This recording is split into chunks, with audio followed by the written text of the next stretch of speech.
This is a Squiz podcast. We're your shortcut to being informed.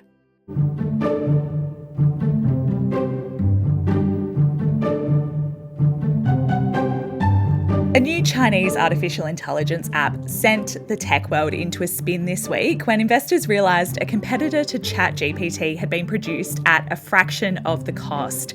Almost $1 trillion was wiped from global markets within days, and a reckoning about the huge sums of money spent on AI by US tech giants is now underway. So in this Squiz Shortcut, we'll look at what the Chinese model, called DeepSeek R1, does, who's behind it, and what it could mean for the AI race between the US and China.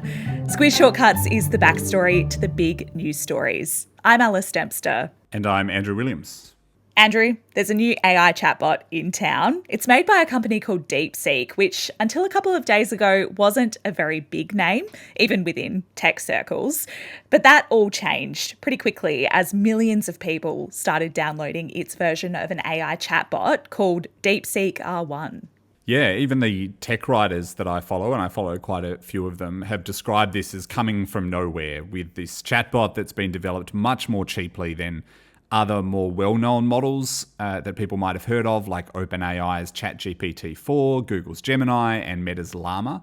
But according to DeepSeek, it has all the same capabilities. Yeah, and when you say it's cheaper, the company reckons it spent $5.6 million to develop the base model of R1.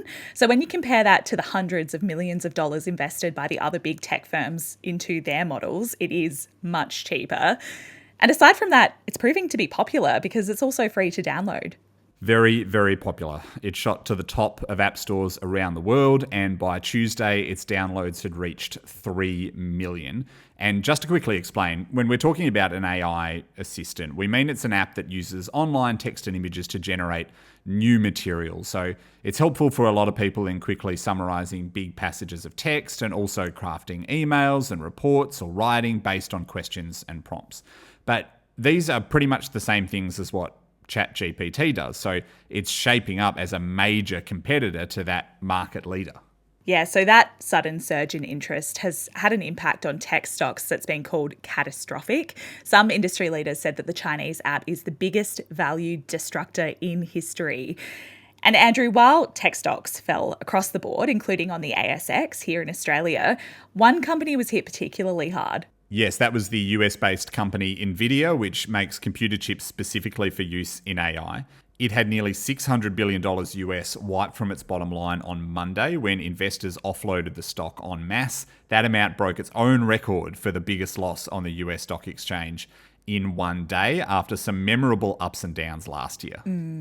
Yeah, NVIDIA's no stranger to the roller coaster of the stock market. Squizzers might remember last year it went from being a producer of video game chips to overtaking Microsoft and Apple as the world's most valuable company at $3.34 trillion. That happened almost overnight, but then over the next 3 days, it had the biggest fall in value of any company ever.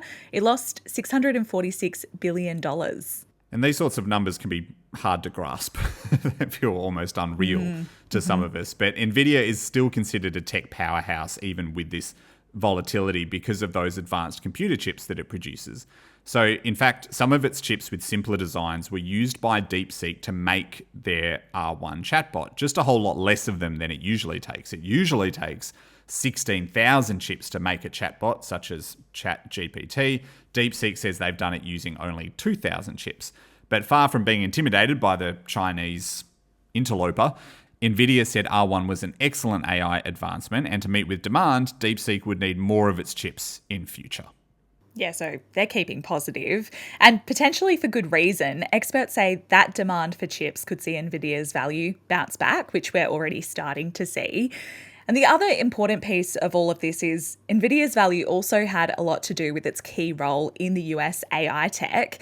Former President Joe Biden introduced policies around AI that prevented American companies selling or manufacturing those chips in China, which of course the US views as its main rival in the field of AI. It's a technology that's likely to touch every part of our lives pretty soon. So Biden wanted to make sure that the US was leading the game, but it seems that the Chinese, who've also had domestic policies in place to fund AI development, have found ways to create the R1 by using, as we mentioned, NVIDIA's widely available and lower-powered export-compliant chips. And the other thing to note here, some analysts have said that the timing of DeepSeek's R1 launch on the same day as Donald Trump's inauguration wasn't a coincidence, that China was sending a clear message that trade restrictions and tariffs from the US won't stop their progress. So up next, let's take a look at the company DeepSeek and what its arrival on the tech scene could mean for the AI race between China and the US. Andrew, it may seem like DeepSeek has come from nowhere, but its owner, Liang Wenfeng, is a Chinese billionaire who's made no secret of using his hedge fund, Highflyer, to invest in AI. And while it's just over a year old now, it has made fast progress. It launched other large language models last year, chatbots with similar capabilities to ChatGPT, but R1 has really shaken things up, and that's mostly down to the low cost. As well as a couple of other reasons, the R1 chatbot has sent the industry into a spin. The fact that it doesn't seem to need to run on those advanced computing chips and the way that it's built on an open source. Now, that means that anyone can download the code for free, they can test it, and then they can build on the model to improve it as well. And Andrew, we touched on the costs of developing this model before. The numbers quoted by DeepSeek haven't been scrutinised yet, and analysts say that they don't include all the costs of training the chatbot. There's also some big blind spots in the app's responses when it comes to topics sensitive to China, like Tiananmen Square and Taiwan, that it can't or won't answer, which could point to censorship as well. But if the figures stack up, reports say it could be a game changer in that it means AI can be built for a lot less than the US tech giants thought, and it could also require a lot less energy. Yeah, so both OpenAI and Meta, the company that owns and runs Facebook, have made recent funding announcements to the tune of billions of dollars.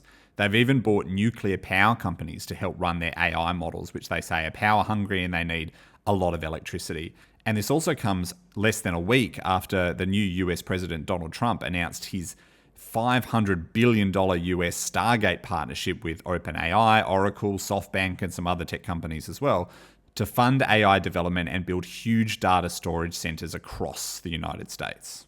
Yeah, that was one of his big announcements in his first week back in office. And speaking of Trump, he says R1 should be a wake-up call for US industries, but he also said it could be a positive development by paving the way for new innovations, and that instead of spending billions, tech companies could spend less and come up with, hopefully, the same solution. Those are his words.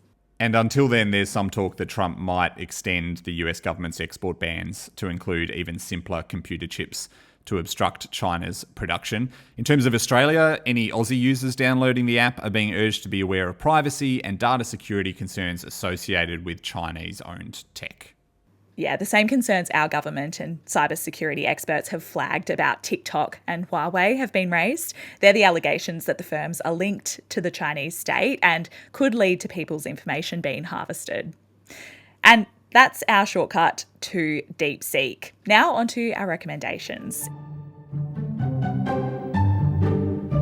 Andrew, what have you found? Well, I've got an episode of Bloomberg's Big Take podcast, which is produced by your former colleague Alex, no less. Long-time Squizzers will remember, which gives a quick overview of the disruption DeepSeek's R1 caused and what it means. Nice. I'll put links to that in the episode notes.